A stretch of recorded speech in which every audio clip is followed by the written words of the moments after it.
Hey nerds, we are going to do a review and breakdown of The Penguin episode 3, starting now. Welcome to the Nerd Social. I am Colin. This episode is titled Bliss, and it is written by Noelle Valdivia and directed by Craig Zobel, and it premiered tonight at 9 p.m. Eastern on Max. The spoiler-free logline of this episode is While Oz and Sofia seek to control the future of Gotham's drug trade, Victor is torn between his new life and his old.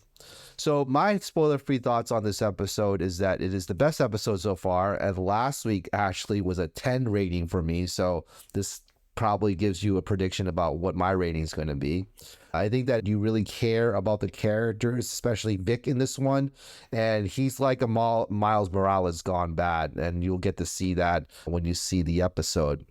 Oz and Vic's dynamic has been set up very well from the first two episodes, and Oz is still very aspirational, talking with Vic, and even Sofia feels the impact of it. Oz also always has a plan of action through all of his big talk, even though he may be pulling it out of his butt. There were several moves that he made during the episode that were just unimaginable, but it's like a small percentage chance of it being successful, but his bluster and his confidence manifested to make it happen. In terms of rating, I definitely will give it a 10, which is a theater rental. I think that Vic's backstory was very well done, even though you and the audience knows what his ultimate choice would be. Also, the tension between Oz and Sofia's alliance is played to great effect, and you can definitely feel that coming through the screen. Overall, I think that it's been a really great run, and I hope there's going to be even more great episodes as we move along. So those are my spoiler-free thoughts. If you like more about The Penguin, please like, share, subscribe. We really appreciate your support. All right, without further ado, spoilers ahead. Okay, so we start off with a flashback scene, and this pretty much coincides with what happened in the movie The Batman, where if you remember, Riddler was the one who was flooding the streets of Gotham and destroyed a lot of property along the way. We see the effects of that event happening from the perspective of Vic and his family. And it starts off very much like the feel of Miles Morales' family. Has a father and mother, they speak Spanish, and also Vic has a sister as well. He was explaining that he was going to hang out with some friends, and there's some tension between his father and him about the people that he's hanging out with, and also the fact that he actually has a girl that he's interested in. Her name is Graciela, and we saw that text message in the previous episode, him reflecting, and we didn't really know what that message was all about, but we get to see that here in its full entirety. Graciela and Vic were able to survive the flood because they were on the roof, and if he actually did not go on the roof with her and his friends, he would have been killed. It definitely sets the character up pretty well and sees what his motivations are and why he's doing what he's doing, and also why he tried to jack Oz's car in the first place. We then flash forward into seeing him at Oz's apartment, and basically Oz giving him $1,000 a week. It was a funny moment that Oz advised Vic that he should ask for more, and then Vic asked for more, but then he's, no, you don't do that. Oz then goes into the other room to talk to Sal as Sofia then enters the apartment, and Sofia reveals to Vic that Oz was her former driver. And Sofia asks Oz to drive her to this factory where it's revealed there is a new drug that they're trying to distribute on the market. It's called Bliss. And we find out later on that this drug, Bliss, is a drug that Sofia took while she was in Arkham. And it actually numbs the individual and has the individual escape reality. This is probably going to be very profitable because there's a lot of people that are suffering in Gotham right now and might need something like this to dull the pain.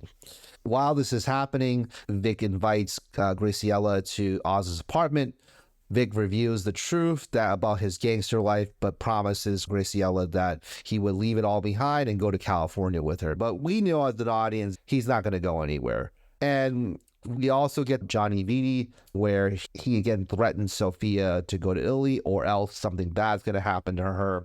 And you get to see that tension from the previous episode.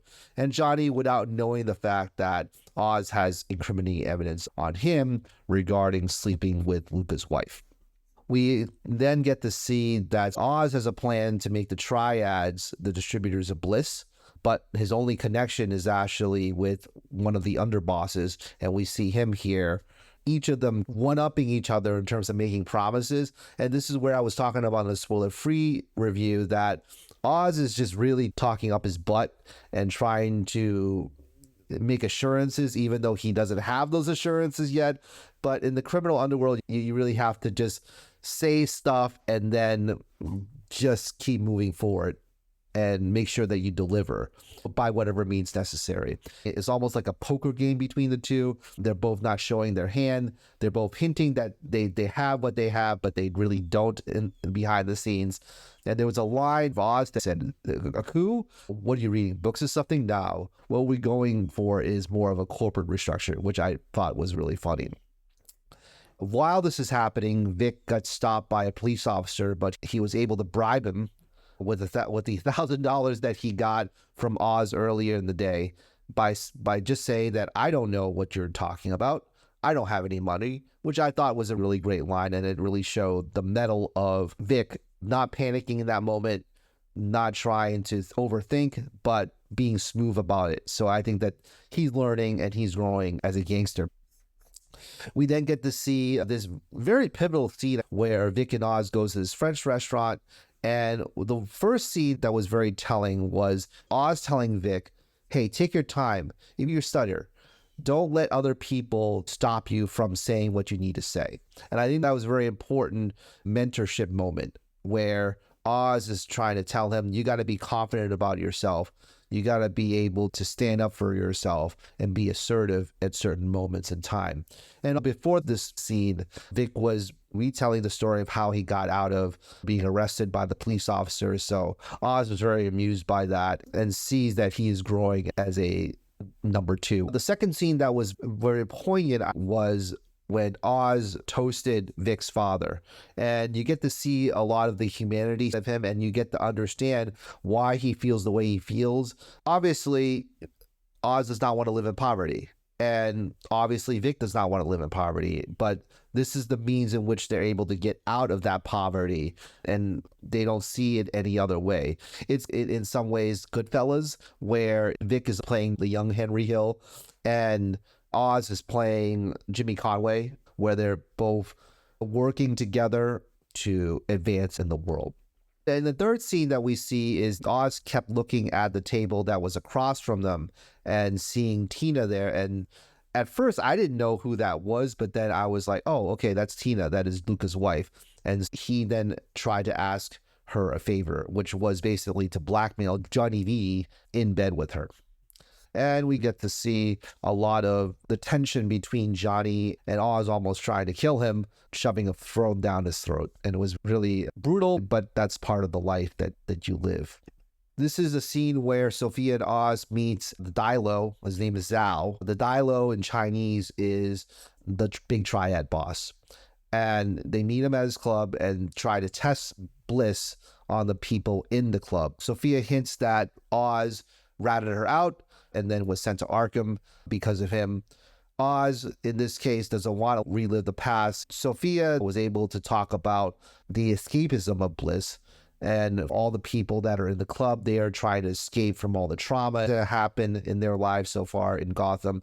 And it was a pretty raw and real assessment of the current state of Gotham from a person that really knows what's going on.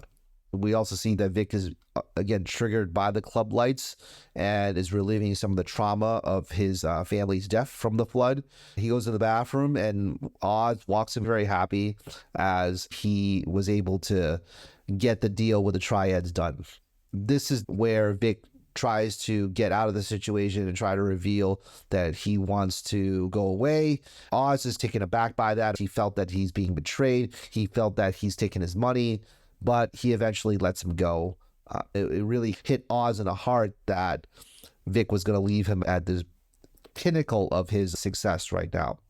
And Vic then takes Oz's car, drives to the bus terminal, but then decides to stay in Gotham instead. But we knew as an audience that was going to be the case because, first of all, they're not going to remove such a prominent character. It was a great line also that Sofia had where they say that trauma sells. And that was a very interesting line to reaffirm the state of where Gotham is right now. This is a scene where he becomes the bagman and distributing the Bliss to all the club members that are in Zhao's club. This is a scene where Oz and Sofia is negotiating with Zhao about how the state of Gotham is, but also it's a very lucrative enterprise for him to enter, even though that there's a lot of bad blood between Zhao and Carmine Falcone. Sofia pretty much dismisses that outright. And this is the scene where there's a lot of vulnerability that Oz has had, and he's really pouring his heart out and saying that I achieved so much, even though by the way that I look, and it's almost to reaffirm what has happened, but also at the same time admitting to Sofia that he messed up and that he wasn't a rat. Now that Vic is gone, by his interpretation, he feels as though he needs to have a vulnerable space to get all of his feelings out. Then finally, we see that Vic does come back, and before the scene happened, Nadia Maroney shows up and was about to kill both Oz and Sofia because she knows that Oz was selling out the Maroney family. Vic then drives back to the club and rescues Oz, but not Sofia. He crashed into one of the Maroney henchmen, and then they drive off.